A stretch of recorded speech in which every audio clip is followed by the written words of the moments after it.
In any session of any ability level, you've got to relate to the players that you've got. So I think we can put on it could be the great session itself, but if it doesn't relate to the players and at their ability level or at their stage of learning, then it doesn't matter what you're delivering. I think you have to relate it to the players, individuals and collectively as a group, really.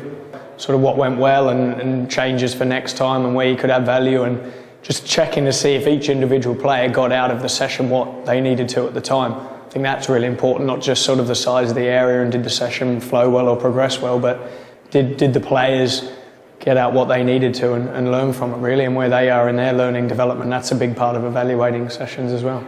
The difficulty is, and we talked about before, is the cope with different ability levels in that group. Trying to challenge the ones who are the better players and still help out the ones who are struggling maybe in that session as well, and incorporating them all in the whole session. And sometimes you get caught up a little bit in the actual session itself rather than thinking about how we can change the challenges and the things that they can do to adapt to different levels. So I mean, I think you can take any exercise or small-sided game or drill type activity and use it with your players, as long as it's in the right environment, in the right context, and used the appropriate way. I think if they're always doing something, they've got a challenge and a focus, and that might have to change all the way through.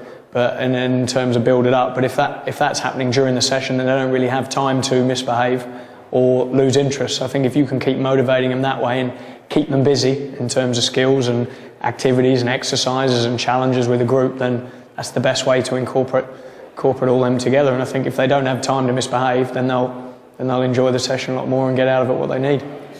I mean, when we turned up today, the first thing one of the coaches asked was, can we get a ball out? Because they want to play football, and that's at any ability level is exactly the same. If we went out in the park, we'd want to kick the ball as